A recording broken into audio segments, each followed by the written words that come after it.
pessoal, sejam bem-vindos a mais um vídeo do canal. Antes de mais, não esqueça de se inscrever no canal, deixar seu like, me seguir no Instagram, que está passando aqui na tela, curtir a nossa página do canal, no Facebook, Dailymotion, tá tudo aqui na descrição do vídeo. Sem mais demora e sem mais enrolação, vamos pro vídeo de hoje. E no vídeo de hoje nós vamos fazer um vídeo de curiosidade, vocês já viram, eu já tinha anunciado anteriormente que hoje sairiam 3 vídeos no canal. O primeiro já saiu, que foi o vídeo do React. Este aqui é o vídeo de curiosidades. Depois deste vídeo vai sair a parte 9, que é a penúltima parte da história da Cris Valência. Então, como sempre, como é de costume, primeiro nós fazemos este vídeo de curiosidades e logo após o vídeo de curiosidades sai a parte da história da história em si, né? Vamos lá. Daniel, no século atual, no caso, né? O Daniel antecipa sua passagem para o Brasil. Vocês viram na parte anterior que ele está prestes a ir para o Brasil, porque ele tem uma exposição para fazer lá no Brasil. Então ele antecipa a passagem dele, porque ele não vê a hora de ir para o Brasil. Ele fica tipo, eu quero encontrar a Júlia, e talvez a Júlia esteja lá no Brasil, então eu vou antecipar a minha passagem. Foi o que ele fez, ele antecipou a viagem dele para o Brasil. Nesse meio tempo, a Júlia estava passando por tanta coisa no século passado, no caso. Por tanta coisa que ela pensou, cara, por que eu estou a passar por tudo isso? Eu posso simplesmente girar o espelho e voltar para a minha vida de Cris, voltar a viver a minha vida de Cris, tudo bem, a vida continua. Mas depois ela pensou, não, o Danilo não merece isso, o Danilo precisa de mim, o meu filho precisa de mim, então eu vou encarar todos esses problemas e eu só saio daqui quando eu descobrir quem matou a Júlia. Então, isso sem ela saber, no caso que o espelho já tinha sido destruído, que não tinha portal para ela voltar. Então ela nem tentou voltar, porque ela decidiu ficar e lutar e descobrir toda a verdade. O Daniel chega ao Brasil, no século atual, né, no caso. O Daniel chega ao Brasil, cara, foi muita coincidência. Ele encontra com a Laine 1 milhão de vezes, porque nesse tempo a Laine já tinha saído de Rosa Branca, tinha ido passar um final de semana na cidade. Então, nesse período, ele encontra com a Alain 1 milhão de vezes. E quando a filha do Alain está prestes a cair eu não sei se posso chamar aquilo de penhasco, mas a filha do Alain estava prestes a cair de lá, e se caísse de lá ia morrer, simplesmente ia morrer. A Priscila, no caso, a filha do Alain. E o Daniel, como é fotógrafo na vida atual, ele estava lá tirando as fotos. Quando ele viu a menina, ele salvou a vida do Alain. E foi uma super coincidência, pessoal, sabe? No século passado, na vida passada, o Alain, que era o Gustavo, odiava o Danilo, que era o Daniel, no caso o Danilo, que era o Danilo. E nesse século ele simplesmente salvou a vida da filha. Quando ele salva a vida da filha, o Alain chega para ele e diz, cara, muito obrigada, eu nem sei como te agradecer, eu sou o Alain, e tu? Ele, Daniel, sabe? E eles tornaram-se amigos porque o Alain estava muito grato, como se nada tivesse acontecido no século passado, como se eles não fossem os piores inimigos do mundo. Mas se bem que no século passado, no início, eles eram amigos, só se tornaram rivais por causa da Júlia. Então meio que faz sentido, né? Acho que faz sentido, mas é isso daí. Vamos lá ver. Ainda no século passado, a Júlia continua noiva do Gustavo para poder preservar a vida do Danilo. Como vocês viram, o pai da Júlia estava a chantagear ela. E ele ficava tipo, se tu não casares com o Gustavo, eu vou mandar matar o Danilo na prisão. Então ela ficava nesse noivado fake, fingindo que estava noiva do Danilo. E o pai dela fez uma festa para poder apresentar o filho dele, que ele não queria dizer que era filho dele, mas era filho dele com uma outra mulher fora do casamento, porque ele mentiu que era para adotar a criança. Na verdade, a Júlia já sabia disso, que era o filho dele, mas a mãe da Júlia não sabia disso. Ele fez uma festa para apresentar o filho dele. E foi isso. Nessa mesma festa, o Otávio era irmão do Gustavo Bruno. Então o Otávio chegou para a Júlia e disse, olha, Júlia, eu sei que tu gostas do Danilo, eu sei sobre o caso do Danilo, sobre o teu caso com o Danilo, e o pai dele me contratou para ser advogado do Danilo, então fica tranquilo, eu vou tentar ajudar o Danilo. A Júlia ficou no início meio relutante, mas depois ela acabou acreditando nele, até porque ele estava a ser sincero, e ela fez um bilhetinho, entregou para ele e disse, olha, então leva esse bilhetinho pro Danilo, fala para ele que eu tô bem, que o nosso filho tá bem, que ele não precisa se preocupar. E o Gustavo levou, o Otávio, irmão do Gustavo, levou o bilhetinho, e foi isso. Só que aconteceu uma coisinha. Ele levou o bilhetinho, colocou no bolso da camisa, do casaco dele. Quando ele coloca no bolso do casaco, a Dora vê. A Dora é supostamente a amiga da Júlia. No caso, na verdade, ela até é filha do coronel. Só que uma bastarda, acho que ninguém sabe disso, mas ela é filha do coronel. Ela vê e quando chega de noite, tipo, porque ela era noiva do Otávio na altura. Quando anoitece, ela vai tirar o bilhete, lê a carta e na cartinha a Júlia dizia pro Danilo não se preocupar, que ela estava bem e que o filho dele estava bem. Então ela acabou descobrindo que a Júlia estava grávida e essa foi, tipo, cara, a super bomba, porque ela não gostava da Júlia. Então, pra ela é tipo um pretexto pra ir contar pro Gustavo Bruno odiar a Júlia e puf, puf, puf, ela já teria destruído a vida da Júlia. E foi o que ela fez. Ela não hesitou, procurou o Gustavo e contou que o Gustavo, que a Júlia estava grávida dele. E foi isso. Ela simplesmente traiu a melhor amiga, a suposta melhor amiga.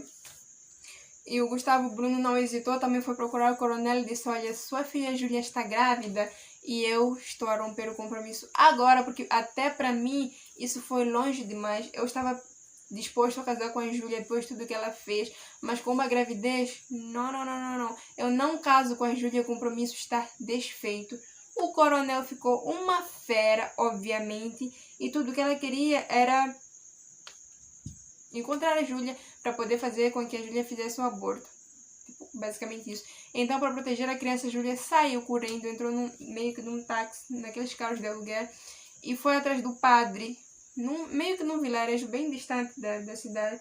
Ela tinha uma igreja lá, ela foi atrás daquele padre que tinha ajudado ela várias vezes. O padre que fez o casamento dela, para ser bem precisa. Ela foi e ela ficou tipo, padre, me ajuda, por favor, salva o meu filho, porque o meu pai está me procurando, meu pai quer me matar. E o padre, obviamente, ajudou ela, deixou que ela entrasse. Mas a questão é, ele não podia ficar muito tempo ali, ela não podia ficar muito tempo ali, ela precisava encontrar pessoas que cuidassem dela, que soubessem cuidar de uma gravidez, mas temporariamente o padre deixou ela ficar ali. Enquanto isso, obviamente, Gustavo foi à prisão para zombar do Danilo. Mas, sabe, aquela coisa de chegar lá e dizer, você não será mais pai. O Danilo se sentia tão impotente porque eu estava preso e eu só ficava tipo, não faz nada contra a Júlia é minha e não sei o que, mas já não sou palavras, já não podia fazer nada, o que mais já podia fazer? Nada, basicamente isso. Enquanto isso, o padre sempre tentava tranquilizar os dois. O padre, o que fazia? Levava bilhetes da Júlia para o Danilo na prisão e levava bilhetes do Danilo na prisão para a Júlia. Então, basicamente, ele ajudava muito esse casal e ele ajudou muito esse casal mesmo. A mãe da Júlia foi para aquela pequena igreja, conseguiu visitar a Júlia, ela se aproveitou do momento em que o coronel não estava, foi ter com a Júlia, visitou a Júlia e, cara, para a Júlia foi muito incrível. E nesse tempo a barriga da Júlia já estava muito grande e, como eu disse, ela não tinha como continuar naquela paróquia por muito tempo. Então ela foi levada, umas irmãs da igreja também ajudaram ela, levaram ela para casa de uma parteira. Tinha lá na zona uma parteira e elas pediram que a parteira cuidasse da Júlia. Foi o que a parteira fez, ela cuidou da Júlia. E a Júlia terminou a sua gestação na casa daquela parteira. Vamos lá ver mais o que acontece. No século atual, na vida atual, Margot descobre que o Danilo reencarnou no Daniel. Por quê, pessoal? Se vocês forem prestar atenção nas primeiras partes da história, a Júlia, quando viu a cara do Danilo, ela fez um desenho. Então, a Margot viu o desenho e reconheceu por quê? Porque ela viu a foto do Danilo com a Priscila. Quer dizer, quando o Daniel salvou a vida da Priscila, eles tiraram uma foto. E a neta foi lá mostrar para a avó. Avó Margot, olha, ele salvou a minha vida. Ele olhou, reconheceu o dinheiro e pensou, pimpa, o Danilo reencarnou no Daniel. O Daniel é o Danilo da Júlia, no caso. E foi isso, basicamente isso. Ai, que maravilha. O Danilo, no século passado, no caso, fugiu da prisão com a ajuda da mãe. A mãe dele, no caso a Hildegard, ajudou ele a fugir. Ele fugiu, foi ao encontro da Júlia. Ficou com a Júlia na casa da parteira até o fim da gestação. E foi isso. Enquanto isso também, o Alain já estava meio que mais aberto a isso. Ele já não estava tão cético quanto a questão da Júlia para vidas passadas, sabe? Ele meio que começou a acreditar. E quando ele começou a acreditar, ele foi para casa abandonada, olhou pro retrato e viu o retrato da Júlia Castelo. O cara foi tipo assim, olhou, viu o retrato e pensou, impossível, ela é a cara da Cris Valência. E foi nesse momento que ele meio que acreditou que a Júlia Castelo é a Cris Valência e que a Cris não estava maluca quando dizia isso. E foi isso. Vamos lá ver mais o que acontece, o que acontece, o que acontece. Na verdade, eu fiz anotações porque eu acabo me esquecendo, pessoal. Eu tô rouca porque eu gravei muitos vídeos hoje, perdão em mim, mas é basicamente isso. Daniel foi para Rosa Branca, por quê? Quando ele salvou a vida da filha do Alain, eles tornaram-se amigos. Então, o Alain convidou ele, disse, olha, vem para Rosa Branca, conhecer a Rosa Branca, você vai gostar. E foi o que o Daniel fez. Daniel entrou no carro, com a sua psicóloga, no caso, e foi para Rosa Branca, simplesmente isso. No século passado, Gustavo descobriu que o Danilo tinha fugido, foi avisar o coronel, e agora, basicamente, o objetivo era encontrar a Júlia, matar a criança de Júlia e matar o Danilo. Enquanto isso, mais uma vez, cara, eu digo tanto enquanto isso, mas é isso.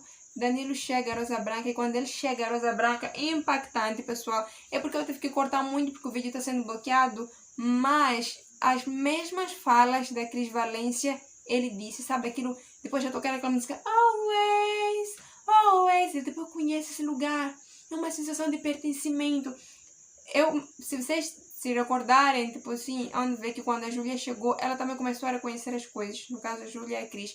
Quando a Cris chegou a Rosa Branca, ela começou a reconhecer as coisas. Aconteceu exatamente a mesma coisa com o Daniel. Quando ele chegou a Rosa Branca, ele começou a reconhecer as coisas. Tipo, eu conheço esse lugar, eu já passei por aqui. E foi isso, pessoal. E ele também foi para casa da Júlia Castelo. Ele estava passando pela casa da Júlia Castelo, aquela casa abandonada, e ele olhou e ficou tipo, ele até comentou com a psicóloga dela, eu conheço esse lugar, eu conheço essa casa, é a casa da minha regressão, a casa que estava aquele menino, que eu conversei com aquele menino, meu filho, é essa casa. Foi quando o André saiu, o André é o velhinho, o André saiu e começou a conversar com ele, explicou sobre ele, explicou que aquela era uma casa de uma jovem moça chamada Júlia, que era a moça mais linda, mas aconteceu uma tragédia ali e tudo mais. Inclusive, ela estava enterrada em Rosa Branca. O Daniel pediu até para ver o túmulo e ele mostrou o túmulo, indicou onde estava o túmulo. E foi isso. Quando ele foi visitar o túmulo, foi muito triste para ele.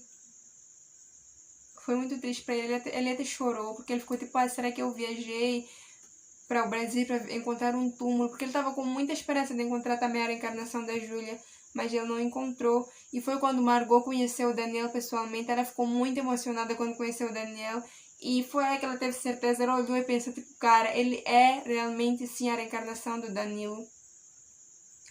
E é isso, o Alain, então, sendo um bom anfitrião, falou sobre a filmagem do filme, e levou ele para o set de gravação, estava mostrando tudo lá, das gravações e tal, e ele contou, tipo, é a história sobre uma linda moça chamada Júlia Castelo. O Daniel ficou tipo, cara, é a história da Júlia. Ele tentou procurar mais detalhes sobre a história da Júlia, eles contaram, e ele ficou muito admirado, principalmente quando disseram, né, sobre o suposto final, que o Danilo tinha morto a Júlia. Ele ficou tipo, não, o Danilo não matou a Júlia, porque o Danilo era ele. E quando ele regressava para as vidas passadas, ele percebeu o quanto o Danilo amava a Júlia. Então, ele ficava tipo, não é possível, não é possível. André encontrou um novo portal para Júlia voltar, e é um portal, é um novo espelho que estava no quarto da mãe da Júlia, antigamente, no século passado. E eles guardaram num sítio diferente, numa loja, porque eles tinham receio de deixar aquele novo portal lá na casa abandonada e acontecer mais de uma tragédia. Então, eles encontraram um novo portal e esconderam muito bem. Então, sim, a Júlia já tinha um novo portal para voltar para o século atual.